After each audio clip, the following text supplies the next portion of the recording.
লা হাওলা ওয়ালা কুওয়াতা ইল্লা বিল্লাহ, যার অর্থ আল্লাহর সাহায্য ছাড়া কারো কোনো উপায় এবং শক্তি নেই। প্রিয় দর্শক, আজকে আমি আপনাদের সামনে এই আয়াতের ফজিলত সম্পর্কে আলোচনা করব।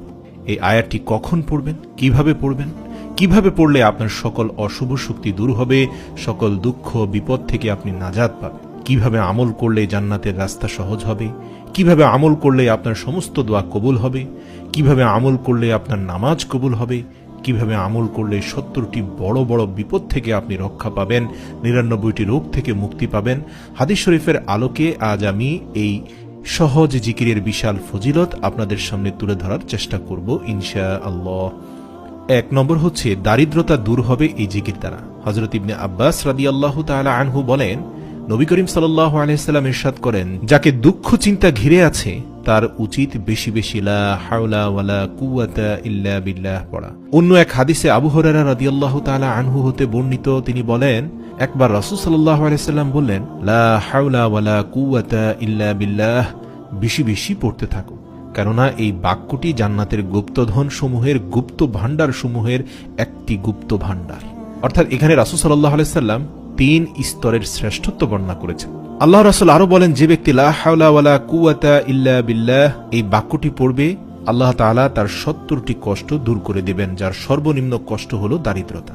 অপর এক হাদিসে আছে, লা হাওলা ওয়ালা কুওয়াতা ইল্লা বিল্লাহ জান্নাতের দরজা সমূহ থেকে একটি দরজা। হাদিস শরীফে আরো আছে, লা হাওলা ওয়ালা কুওয়াতা ইল্লা বিল্লাহ পাঠ করলে প্রতিবার পাঠ করার সাথে সাথে আল্লাহ তাআলা ওই বান্দার জন্য একজন করে ফেরেশতা নাজিল করবেন, আর সেই ফেরেশতা ওই বান্দার সমস্ত রোগসমূহ দূর করে দেন আল্লাহ তাআলার হুকুমে। হুজুর সাল্লাল্লাহু আলাইহি সাল্লাম আরো ইরশাদ করেন, যে ব্যক্তি 10 বার বিসমিল্লাহি ওয়ালা হাওলা ওয়ালা কুওয়াতা ইল্লা বিল্লাহিল আলিয়্যিল আযীম পড়বে, আল্লাহ তাআলা তাকে এমন ভাবে পূত পবিত্র করে দেন যেন আজ সে মায়ের পেট থেকে জন্ম লাভ করেছে। সুবহানাল্লাহ। হযরত আবু মুসা হতে বর্ণিত, তিনি বলেন, লা হাওলা ওয়ালা কুওয়াতা ইল্লা বিল্লাহ, যে ব্যক্তি প্রতিদিন 100 বার পাঠ করবে সে কখনো কারো মুখাপেক্ষী হবে না। বুখারী শরীফের 4202 নম্বর হাদিস। এছাড়াও রাসূল সাল্লাল্লাহু আলাইহি সাল্লাম বলেন, জান্নাতের ভান্ডারসমূহের মধ্যে একটি ভান্ডার হলো লা হাওলা ওয়ালা কুওয়াতা ইল্লা বিল্লাহ। ওনার আরেকটি হাদিসে এসেছে, হাজিম ইবনে হারমালা রাদিয়াল্লাহু তাআলা আনহু থেকে বর্ণিত, তিনি বলেন, আমি নবী করিম সাল্লাল্লাহু আলাইহি ওয়াসাল্লাম এর নিকট দিয়ে যাচ্ছিলাম, তিনি আমাকে বললেন, হে হাজিম, তুমি অধিক সংখ্যায় লা হাওলা ওয়ালা কুওয়াতা ইল্লা বিল্লাহ বাক্যটি পড়ো, কেননা তা হলো জান্নাতের গুপ্তধন। মুসলিম শরীফ 385। এছাড়া রাসূল সাল্লাল্লাহু আলাইহি সাল্লাম বলেন, যে আজানের জবাব দেবে সে জান্নাতে প্রবেশ করবে। আর আজানের জবাবের মধ্যে হাইয়া আলাস সালাহ হাইয়া আলাল ফালাহ যখন মুয়াজ্জিন বলবেন, সেখানে আপনি উত্তরে বলবেন, লা হাওলা ওয়ালা কুওয়াতা ইল্লা বিল্লাহ। এছাড়াও হাদিসে এসেছে, যারা কোরআন মুখস্থ করার সুযোগ পায়নি তাদের জন্য লা হাওলা ওয়ালা কুওয়াতা ইল্লা বিল্লাহ পাঠ করা। যেমন আবু দাউদ শরীফের 832 নং হাদিসে আব্দুল্লাহ ইবনে আব্বাস রাদিয়াল্লাহু তাআলা আনহু হতে বর্ণিত, তিনি বলেন, রাসূল সাল্লাল্লাহু আলাইহি সাল্লাম এর দরবারে এক ব্যক্তি হাজির হলেন। সে ব্যক্তি বললেন, হে আল্লাহর রাসূল, আমি কোরআনের কোনো অক্ষর শিখতে সক্ষম হচ্ছি না, তাই আপনি আমাকে এমন কিছু শিখিয়ে দিন যা আমার জন্য যথেষ্ট হবে। উত্তরে আল্লাহর পেয়ারা হাবিব বললেন, তুমি এই দোয়াটি পড়ে নেবে, সুবহানাল্লাহি ওয়া বিহামদিহি ওয়ালা হাওলা ওয়ালা কুওয়াতা ইল্লা বিল্লাহ।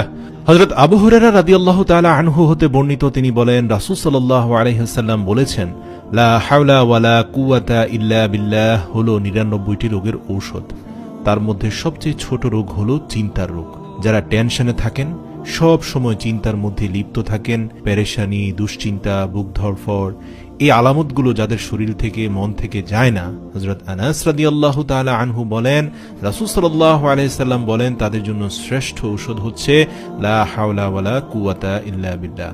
এছাড়াও আল্লাহ রাসূল বলেন, যে ব্যক্তি ঘর থেকে বের হওয়ার সময় বলে, বিসমিল্লাহি তাওয়াক্কালতু আলাল্লাহ ওয়ালা হাওলা ওয়ালা কুওয়াতা ইল্লা বিল্লাহ, এটা যখন বলে তখন একজন শয়তান যে ওর সাথে আছে তাকে আরেকজন শয়তান বলে, যে ব্যক্তিকে পথ দেখানো হয়েছে, উপকরণ দেয়া হয়েছে এবং রক্ষা করা হয়েছে, তাকে তুমি কি করতে পারবে? তখন একজন শয়তান যে ওই ব্যক্তির সাথে ছিল তাকে এসে আরেকজন শয়তান বলে, সরে যাও, তার সাথে থেকো না, কোনো লাভ নেই, কারণ সে ইতিমধ্যে এমন এক উপকরণ নিজের সাথে নিয়ে নিয়েছে যা তোমার মতো শয়তান কেন, ইবলিস শয়তানও তার কোনো ক্ষতি করতে পারবে না। সুবহানাল্লাহ।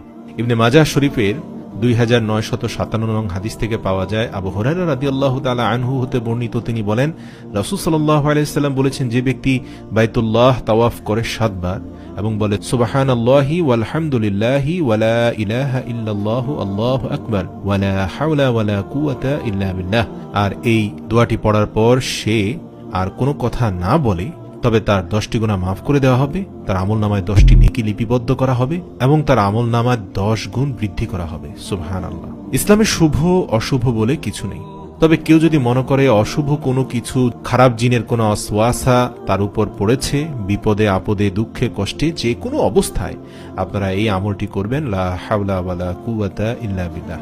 এই আমলটি যে কোনো মুসিবতে শ্রেষ্ঠ হাতিয়ার।